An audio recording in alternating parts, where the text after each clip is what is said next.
Semuanya balik lagi bareng gue Gejo, dimana lagi kalau bukan di channel YouTube Yamaha TV. Nah kali ini gue mau sedikit nge-review dan juga menyajikan sebuah motor yang limited edisi ya. Jadi di dealer resmi Yamaha Jaya Perkasa Motor saat ini sedang ada motor custom teman-teman. Nah cuma sebelum gue bahas lebih dalam, lebih jauh, gue mau sedikit menjelaskan terkait motor custom yang dimaksud di sini ya. Maksud gua ini tuh bukan motor custom yang dalam tanda kutip custom ya. Jadi custom saat ini pengertiannya itu kan motor-motor yang rebuild gitu kan, terjadi perubahan bentuk terhadap motor itu sendiri dari original menjadi seperti apa gitu kan. Jadi nggak se ekstrim itu maksud gua. Nah untuk custom yang di sini lebih ke modifikasi ke tampilannya, kemudian spare part ya, khususnya di tampilan sih ya. Jadi profilnya itu berbeda ya dari yang lain. Jadi looksnya yang dimodifikasi. Pun memang beberapa spare part kita ganti juga dengan spare part yang aftermarket atau katakanlah racing. Jadi buat seperti itu yang dimaksud dengan custom di resmi Yamaha Jaya Perkasa Motor. Nah saat ini itu ada motor custom atau modifikasi dari segi tampilan dan seperti apa itu dan tipe apa itu, kita langsung aja. Oke, so let's go.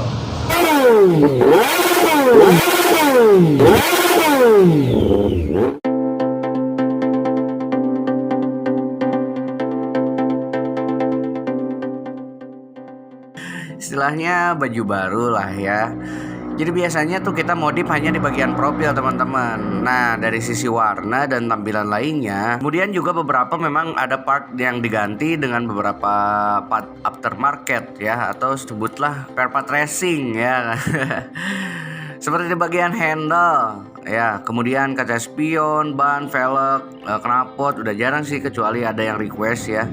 Tapi udah jarang sih kalau knalpot ya, cuma kecuali kalau misalkan ada yang request gitu kan. Tapi yang udah sih biasanya motor yang kita custom kemudian kita display itu limit dan cuma satu. Maksudnya itu ya satu motor satu desain teman-teman. Ya oke lah, kalau misalkan ngomongin kekurangan itu kan gampang ya. Maksudnya orang kan kalau ngomongin kekurangan itu wah mudah banget gitu. Tapi tanpa disadari gitu kan keunggulannya itu nggak disebut ya.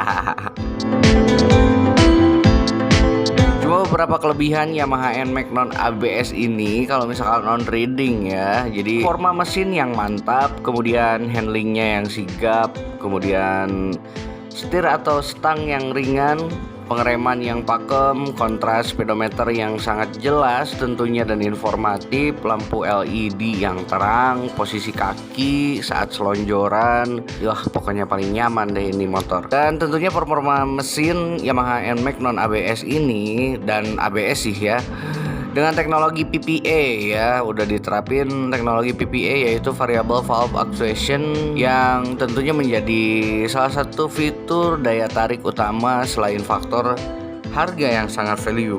Ya harus disebutkan lah ya bahwa inilah skuti kelas 150 cc dengan performa mendekati motor sport teman-teman. Artinya cc-nya ya, cuma kenyamanannya itu lebih ya dibandingkan motor sport. Kalau menurut gue sih ya, soalnya posisi duduknya itu paling nyaman di antara semua motor yang pernah gue coba ya. NMAX itu NMAX apapun itu ya. Dan tentunya nggak usah ragu buat ngegas Yamaha NMAX sekaligus dengan catatan ya memang udah agak lama ya, maksudnya nggak baru-baru gitu, nggak inrien ya, meskipun nggak ada inrien sih. Dan coba deh rasain sensasinya teman-teman ketika kecepatannya berada di atas 60 km per jam dan saat PPA mulai aktif. Itu tuh semacam nggak pernah cukup gitu loh. Sejauh ini dengan cara ya merunut gas gitu kan, kecepatan 150 km per jam itu bukan hal yang sulit teman-teman bagi sang NMAX sebenarnya. Kemudian ditambah lagi dengan handling yang menjadi catatan tersendiri ya, sangat well balance ya kalau menurut gua, dengan geometri sangat terasa terpusat di tengah. Jadi motor ini tuh meliak-liuk di antara kendaraan lain maupun menikung cepat ya. Adalah hal yang mengasihkan dari skutik 150 cc dari pabrikan Yamaha ini teman-teman. Handlingnya jelas, terbantu dengan lebarnya ban dengan ukuran 100/13 di depan dan 130/13 di belakang teman-teman. Ditambah ergonomi Yamaha NMAX non ABS dan ABS juga sih ya. Ini juga baik teman-teman. Meski tidak terlalu rileks dan masih terasa on bike, namun ya nggak bisa dikomplain sih ya kalau menurut gua. Soalnya nyaman banget tuh kalau misalkan duduk di Yamaha NMAX ini teman-teman. Nah, sementara stangnya yang ringan juga memang dibantu ketika parkir atau selap-selip ya di antara kemacetan. Meski harus terkompensasi kestabilannya itu yang berkurang pada saat NMAX dipacu di kecepatan tinggi teman-teman. Nah, sektor pengereman juga pakem. Yamaha NMAX non ABS ini juga mantap. Dual disc brake yang dimilikinya sangat mumpuni ya ketika sudah melewati proses bedding in ya.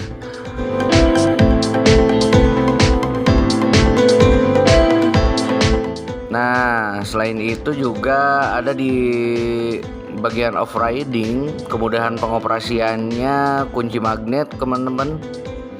Kemudian fitur speedometer yang lengkap, ada laci di depan ya, bagian dashboardnya itu bagasi yang luas, bobot yang ringan, ya cukup ringan lah ya. Kualitas busa jok, kemudian desain bagian depan dan tengah yang sporty dan ban yang lebar. Kemudian dual disc brake, nah mantap nggak tuh ya, pengereman depan belakang pakai cakram ya. Proses buka tutup jok lembut, kemudian tuas rem hitam, arm yang terlihat kokoh, ground clearance rendah, ternyata aman dari gas rod ya, atau sejauh ini apa ya istilahnya ya. Jadi kalau ada polisi tidur atau macam itu kan ya, kalau misalkan yang standar kan ya cukup ya, jadi nggak terlalu membahayakan di bagian ground clearance ya. Kemudian juga ada proses buka kunci magnetnya teman-teman, sangat mudah saat membuka ya, lebih mudah lagi saat menutup sih teman-teman. Kemudian cukup tekan tombol maka penutup magnetnya akan tertutup. Kemudian fitur speedometer Yamaha NMAX merupakan fitur terbaik ya di kelasnya.